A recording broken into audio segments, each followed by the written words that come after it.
팩트 진검승부 트루맨 시간이 돌아왔습니다. 오늘도 팩트체크 전문 미디어 뉴스톱 김준일 대표, 한겨레신문 김한 기자 나왔습니다. 어서 오십시오. 안녕하십니까. 안녕하세요. 예, 오늘이 이동희 뉴스 정면승부 1주년입니다. 1년 동안 그동안 많은 코너들이 거쳐갔고 많은 패널들이 교체됐는데 팩트 진검승부 트루맨은 굉장히 오래가네요. 네. 저는 사실 그 이전에서부터 나와서 1년 반 정도 했는데 제가 별명이 아메바거든요. 굉장히 끈질깁니다. 생명력이. 그래서 안 잘리고 이렇게 한 거에 대해서 굉장히 감사드리네요. 예. 이 방송을 계기로 해서 지금 굉장히 많은 방송에 나간다고. 그러니까요. 제가 첫 방송이 이 뉴스 정면 승부였고 그다음에 지금 고정으로 한 4개 정도 하고 있는데 어쨌든 굉장히 제작진한테 감사하는 마음 또 이 작가한테도 감사하는 마음이 있어서 제가 술 한번 쏘겠습니다. 그런데 들어보니까 CBS 김현정 뉴스쇼에 너무 애착이 있고 우리 방송에 애착이 없다 이런 얘기가 들려요. 그럴 리가 있겠습니까? 항상 어느 방송에 나가든 그 방송에 애착이 있습니다. 이 프로그램 중심으로 자기 스케줄을 조정하겠다는 얘기를 방금 전에 했습니다. 네. 김한 기자는 방금 MBC 갔다 왔습니까? 네, 그렇게 됐네요. 두탕 뛰었네요. 네네. 뭐 어쩌다 보니까 이런 날도 있네요. 네. 다 같이 잘 되면 좋은 거 아니겠습니까? 그래요. 예. 자, 팩트 진검승부 트루맨. 오늘 첫 번째 할 이야기는 KT 채용 비리 문제인데요. 현재 검찰 수사가 진행 중이고 구속된 인사도 한 명이 아니고 여러 명인 것 같아요? 네, 그렇습니다. 지금까지 이제 그 당시에 인사를 책임졌던 실무 책임자 전무급 인사랑 당시 사장 서유열 사장이 구속이 돼 있는 상태고요. 그리고 수사는 꼭지점이라고 할 수 있는 당시 회장이었던 이석채 전 회장 그리고 이제 이게 김성태 의원 딸 특혜 채용 의혹으로 불거진 논란인데 그래서 김성태 의원에 대한 수사를 남겨두고 있습니다. 그러면 이석채 회장도 알고 있었다 이 말입니까? 일단 뭐 회사의 공개 채용 절차이기 때문에 공개 채용 절차를 최종적으로 승인하는 것은 이제 회장이기 때문에 회장이 절차적으로도 최고 결정을 승인을 해야 되는 위치에 있고 당시에 이런 부정 청탁과 지금 검찰 수사에 따르면 2012년 공개 채용에서만 9건의 부정 채용이 있었다라는 건데 이 2012년에 왜 이렇게 부정 채용이 많았는가를 생각해 보면 그 당시에 이제 이석채 회장이 수사를 받기 시작했고 그다음에 이제 국정감사라든지 여러 가지 내부 악재들이 있었는데 뭐 이런 부분들을 이 인사 청탁 채용으로 좀 돌파하려 했던 것이 아니냐 뭐 이런 이제 지금 의혹을 사고 있는 상황입니다. 예. 그런데 지금 김성태 의원 이외에 다른 유력 인사들도 청탁을 했다. 그래서 또 수사가 들어갔다 이런 얘기가 있던데요. 네, 지금 이미 이름이 공개된 사람은 뭐 성시철 한국공항공사 전 사장, 그다음에 정영태 당시 동방성장위원회 전 사무총장, 그리고 내부자인 이제 김종태 KTDS, KT 자회사인데요. 여기 대표 이렇게인데요. 그러니까 이 조합을 한번 보시면 이게 정치권의 압력에 의해서만 있었던 것이 아니라 공채 시스템 자체에 어떤 구멍이 있었다라는 걸 좀 보여주거든요. 왜냐하면 저희도 처음 첫 보도를 할 때 공채 시스템 자체를 누군가 조작하고 개입하려면 굉장히 여러 손을 타야 되고 그것이 반드시 증거가 남게 되어 있고 그렇기 때문에 그 부분들을 어떻게 처리했을까. 그래서 최소한 절차적인 균형이나 형평성은 지키지 않았을까, 형식성은. 이렇게 생각을 했는데 지금 이제 검찰 수사 결과들을 보고 있으면 아예 그런 부분이 없었다라는 거거든요. 그러니까 예를 들면 중간에 어떤 사람은 꽂아 넣기도 하고 어떤 사람은 어떤 전형에 아예 응시를 안 했는데 합격 처리를 하기도 하고 뭐 이렇게 됐다는 건데 그거는 지금 이제 드러난 부분이 9명이지 시스템이 그런 식으로 운영이 됐다면 이 한 해에도 더 많을 수 있고 이게 이제 장기적으로 본다면 KT 공채 시스템 자체가 지금 신뢰하기 어려운 이런 상황이다 이렇게 볼 수 있습니다. 자유한국당에서 황교안 대표 아들 문제는 적극적으로 해명을 하는데 김성태 의원 딸 문제는 수사 중이니까 지켜보자 이렇게 한 발 좀 빼는 모양새예요. 그게 뭐 사실 증거가 너무 많아서 이거 김성태 전 원내대표는 소위 말해서 쉴드를 이렇게 하기가 좀 어렵다. 힘든 상태고요. 황교안 지금 대표 같은 경우는 좀 애매한 부분이 있습니다. 사실 이게 그 KT 법무실에서 근무를 했다라는 건데 이게 무슨 자격이 없거나 그런 것도 아니고 자격도 있고 뭐 그래서 할 수 있는 거고 지금 이름이 너무 많이 나오고 있어요. 월간조선 같은 경우에는 문희상 국회의장, 더불어민주당 변재의원의 친인척, 유은혜 장관, 노웅래 과방위원장 보좌진도 KT에 근무하고 있다라고 이제 보도를 했는데 KT가 무슨 구멍가게도 아니고 사실은 굉장히 뭐 한 몇만 명 정도 근무를 하는데 여기에 친인척이 없는 게 이상하죠. 그러니까 이런 뭐 한두 명씩 그래서 있을 수는 있다. 있을 수는 있는 거니까 진짜 불법이 어디까지 있는지 그런 거를 좀 집중을 해야지 너무 그 좀 이렇게 정치적 공세로 이렇게 넓히는 건 좀 마땅하지 않다라고 봅니다. 예.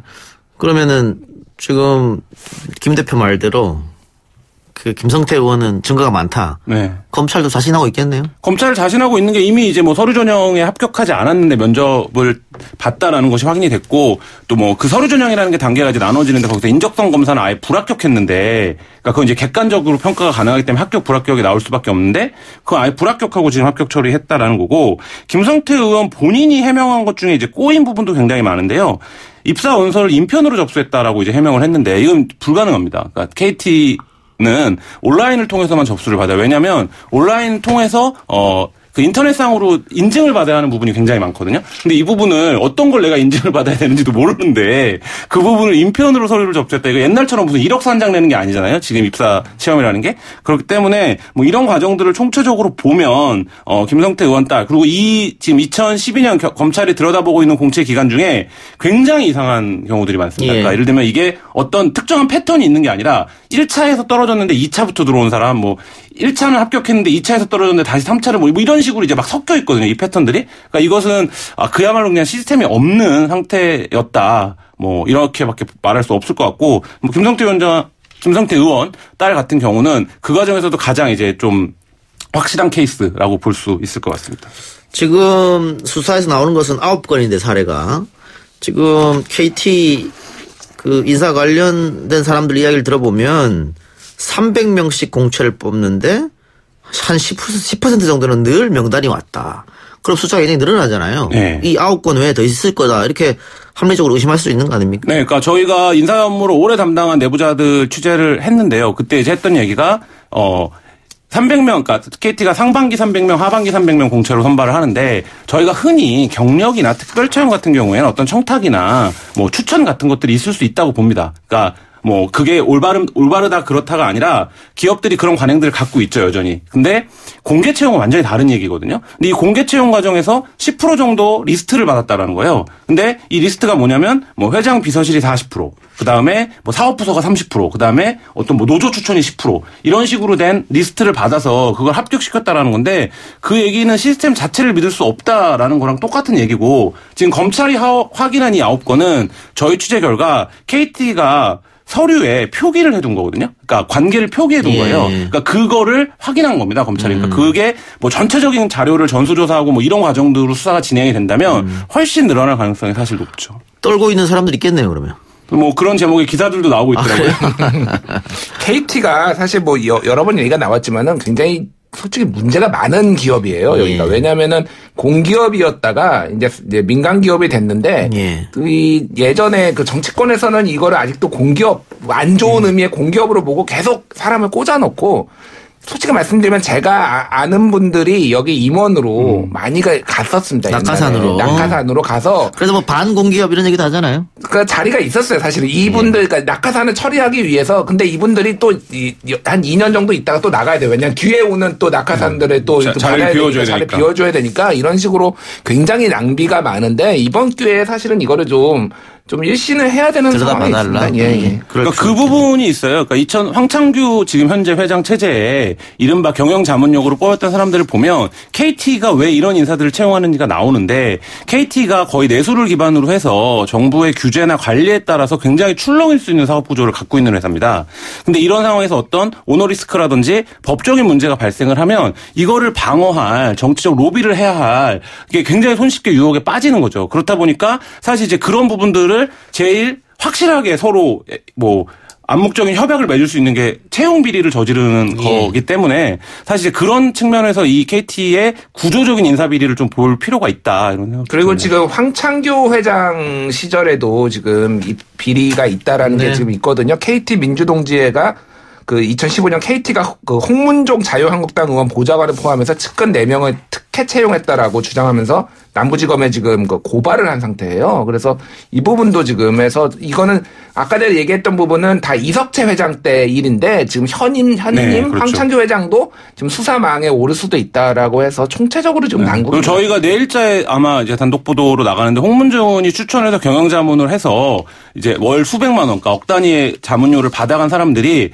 통신 경력이 전혀 없는, 그러니까 지역에서 펜션 사업을 했다든지 예. 아니면 유치원을 설립했다든지 그게 이제 홍문종 의원의 지역구에서 뭐 이런 사람들이에요. 그러니까 이게 이제 지역 선거를 해보신 분들은 아는데 자기 선거를 도와줬던 사람들인 거죠. 근데 그런 사람들을 국내 최대 IT 기업의 경영자문으로 꽂아 넣었던 부분들이니까 왜 그게 필요했는지 뭐 이거는 거기서 나오지 않나 이렇게 생각합니다. 홍문종 의원은 아시다시피 당시에 그 미방이 지금 네. 과방이죠. 위원장이기 때문에 이런 통신 기업들을 직접적으로 이렇게 뭐 보고도 받고 관리를 했던 네, 그런 그렇죠.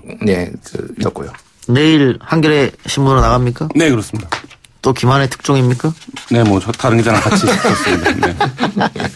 뭐 만지면 특종이네요. 네. 그런 날이 오래 지속되었으면 좋겠습니다. 네. 예, 반짝 하지 말았으면 네. 하는 생각이고. 자, 다른 이야기 해봅시다. 자유한국당의 축구장 내 선거 유세 때문에 경남FC가 제재금 2천만 원의 징계를 받았습니다. 오늘 결정이 났는데 어느 정도 우리가 알고는 있습니다만 조금 들여다보죠. 그날 어떤 일이 있었는지.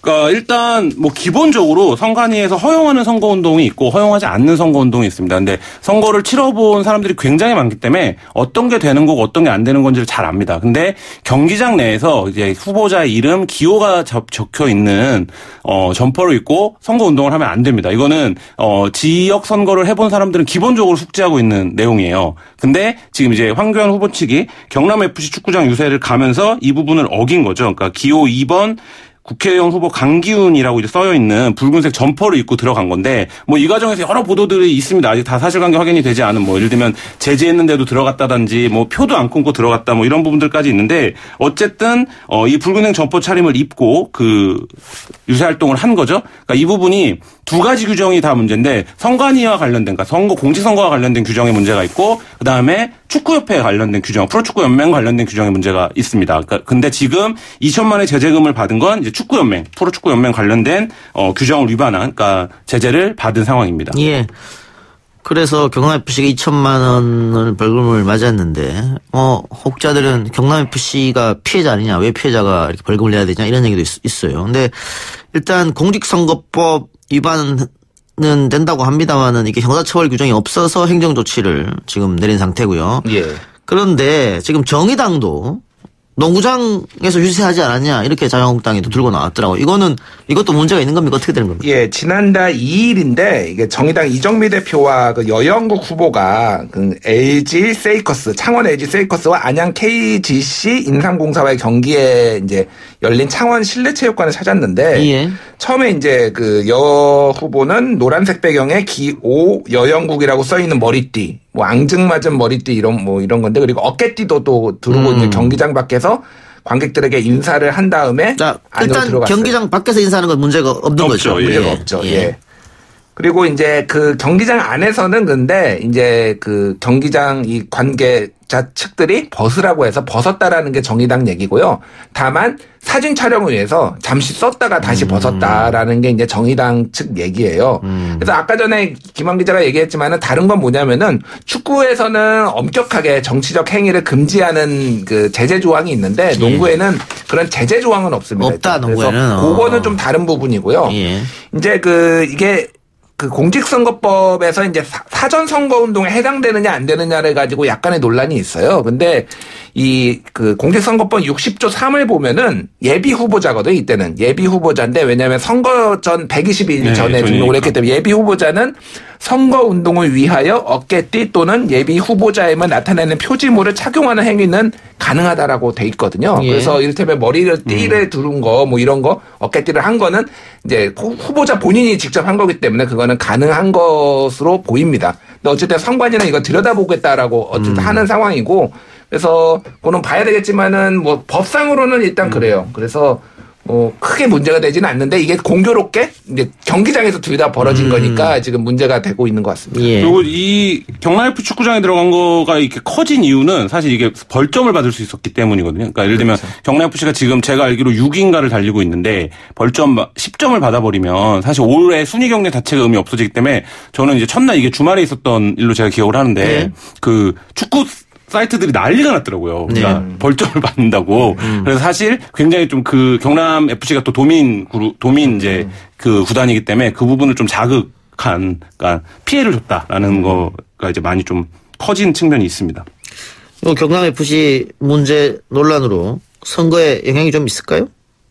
일단 제재금이 나왔기 때문에 벌점이 아니라 축구 팬들은 어쨌든 경남 팬들은 벌점을 받는 거 가장 우려를 했는데, 그러니까 제재금이 나왔기 때문에 이제 그 부분에 대한 직접적인 2천만 원이 적은 과징금은 아닙니다만이 있는데 어쨌든 저는 영향이 좀 있을 거라고 봅니다. 왜냐하면 스포츠와 정치를 분리해야 된다라는 이 스포츠 팬들 중에 굉장히 좀 신심이 있으신 분들이 있기 때문에 그 부분을 위배했다가 이게 딱 반칙왕이라고 제목이 나오고 있잖아요. 그러니까 반칙을 했다 뭔가 이 부분에 대한 좀 파장이 있지 않을까 싶습니다. 저는 크게 영향은 없을 거고 이건 팩트 체킹의 영역은 아닌데 크게 영향은 없을 것으로 보이는 게 일단 그 지역 이게 도지사 선거였으면 좀 영향이 있을 텐데 그 지역구에서는 또 크게 이슈가 되지 않는 것으로 저는 얘기를 지금 전해 듣고 있거든요. 그래서 대세 영향은 없을 것 같습니다. 예. 최근 배우 이정길 씨가 판사 박정길에게 썼다는 편지가 인터넷상에 돌고 있다고 하는데 이건 뭔 얘기입니까?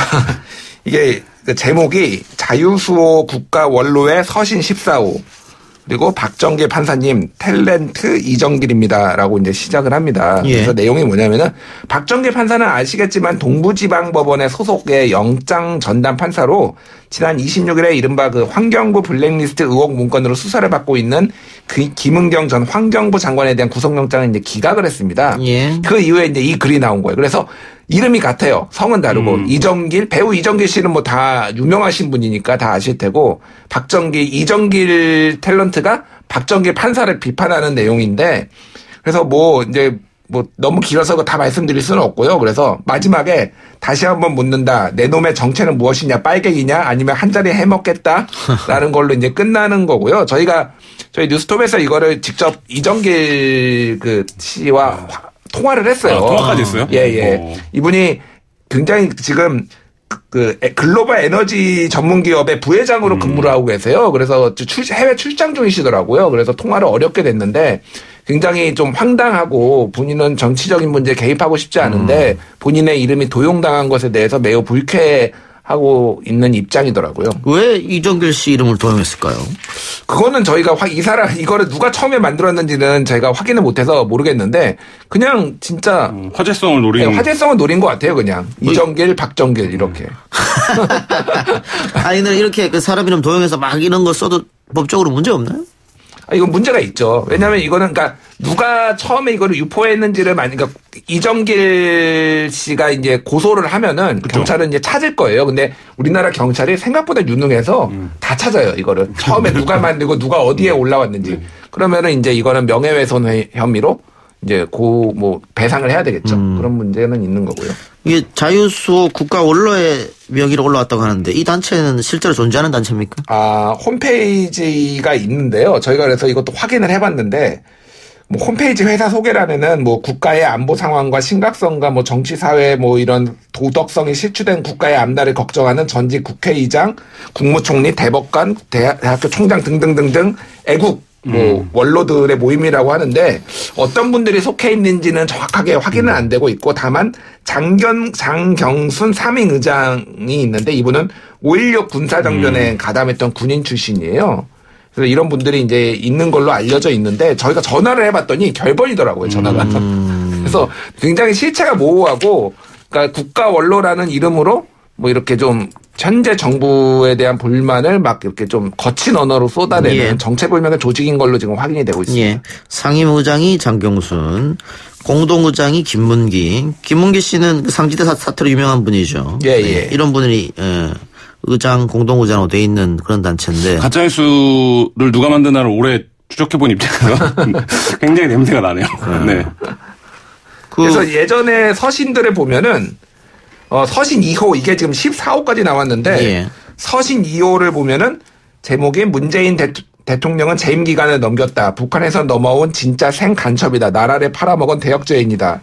서신 12호는 국민연금의 쌍칼에 한진 칼, 이제 칼기 얘기는 한진 칼이 넘어진다. 뭐 이렇게 해서 정말 밑도 끝도 없는 이런 내용들을 지금 막 유포를 하고 있습니다. 이건 가짜 뉴스도 아닌 것 같은데요? 그 수준보다 더 수준이 낮은 게 아닌 거라서. 근데 이런 것들이 이제 압축 버전이나 이렇게 돼갖고 카카오톡이나 이런 데를 통해서 이제 돌아다니고, 그리고 여기서 이제 등장하시는 분들이 굉장히 사회적으로 오래 활동을 하셨던 분들이며 이런 사람들이 이렇게 얘기를 했다, 이렇게 이제 바이럴이 되기 때문에 그런 부분들과 한국형 가짜뉴스가 유통되는 어떤 메커니즘에서 요소들을 많이 갖고 있는 것으로 보입니다. 아니 근데 이정길이라고 구글에 검색해 보면은 지금 이 편지가 굉장히 많이 올라와 있어요. 현재 진짜로. 그래서 그 미디어 리터러시 능력이 좀 떨어지시는 분들은 또 믿습니다, 이런 거를. 그래서 좀 바로잡을 필요는 있습니다.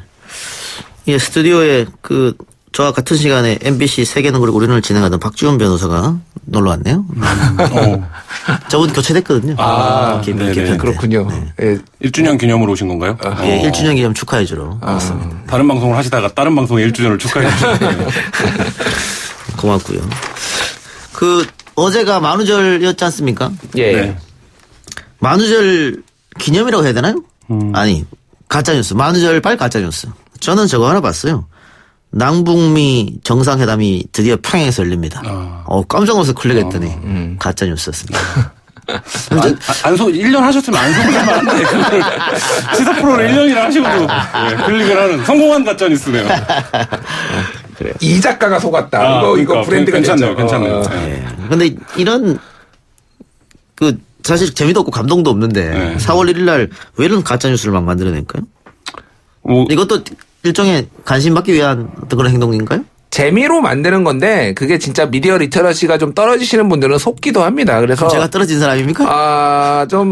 그냥 뭐 이게 알지만은 누른 걸로 저는 이해를 하고 있고요. 4월 2일이 뭐 홍보를 하자면은 전 세계 팩트 체크의 데이예요. 그래서 4월 1일 날 만우절 거짓말 많이 나왔으니까 4월 2일은 팩트 체크 데이. 예, 그래서 뭐 알려져 있지는 않은데 많이 어쨌든. 그렇습니다. 진짜 그런 날이 있어요? 예, 4월 2일이 팩트 체크 데이예요. 전 세계 팩트 체크 데이. 김준일이 만들었다는 얘기가 아니에요. IFCN이라는 인터내셔널 팩트 체크 네트워크라는 국제 단체에서 팩트 체크 데이로 만들었어요. 그래서 오늘이 바로 팩트 체크 데이입니다. 딱 저희가 팩트 체크를 하고 팩트 체크를 하고 있잖아요. 네. 전혀 몰랐네요. 네.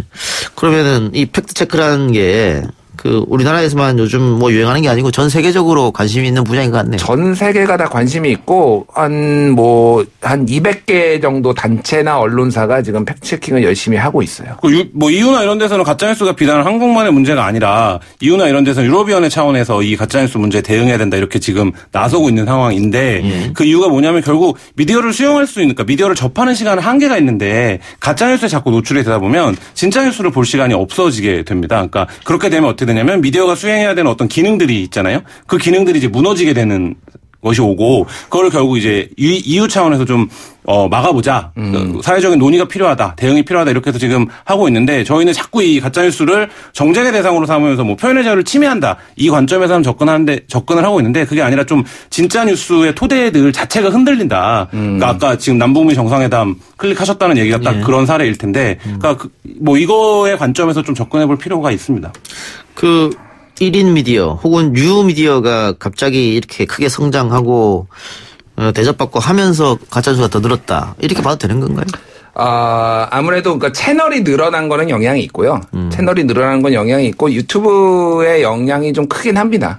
유튜브에서는 어쨌든 정제되지 않은 내용들을 또 많이 이렇게 하고, 그게 클릭 위주로 굉장히 구독 위주로 이제 이게 돌아가다 보니까, 그래서 구글에서도 상당한 고심을 하고 있어요. 그 부분에 있어서 제가 뭐 구글을 홍보해주거나 그러려는 건 아닌데, 그래서 저희 회사랑 방송기자연합회랑 구글이랑 같이 전 국민 대상으로 팩트체크 공모전을 지금 준비를 하고 있거든요. 그래서 좀 그런 부분들을 좀 바로잡기 위해서. 홍보까지. 예. 뭐 유튜브도 그렇지만 또 SNS도 가짜 뉴스의 생산지로 지목받고 있잖아요. 그러니까 사실 지금 뭐 미디어학자들은 그런 얘기를 많이 하는데요. 그러니까 사실의 시대가 끝나고 믿음의 시대가 왔다라는 얘기를 많이 하는데, 정보가 너무 많고 이 정보가 확산되는 기기의 발전 속도는 엄청나게 빠른데, 그리고 이제 그거를 볼 수 있는 플랫폼들도 많아지고 있고, 근데 사람들이 어떤 게 사실인지를 판단하기보다는 내가 사실이라고 믿는, 그러니까 나에게 만족이나 위안을 주는 정보를 사실로 이제 받아들여 버리는 거죠. 이게 이제 미디어 교육이라든지 여러 가지 측면들에서 사회적인 투자를 해야 그 상황을 막을 수 있는데 사실 이제 그 부분은 굉장히 부족한 상태에서 미디어는 빨리 발전해 가고 있는 이 상황이 지금 겹쳐져 있는 상황인 것 같습니다. 예. 김한 기자 한겨레 신문 대표되다. 아, 왜 제가 대표가 되죠? 가짜뉴스예요. 언젠간 될 수도 있습니다. 네. 예, 아직 실현되지 않은 예. 예, 가짜뉴스로. 한 20년 후에 하시기 바라고요. 팩트 진검승부 트루맨 오늘은 여기까지 하겠습니다. 지금까지 팩트체크 전문 미디어 뉴스톱 김준일 대표 한겨레 신문 김한 기자와 함께했습니다. 수고하셨습니다. 감사합니다. 감사합니다.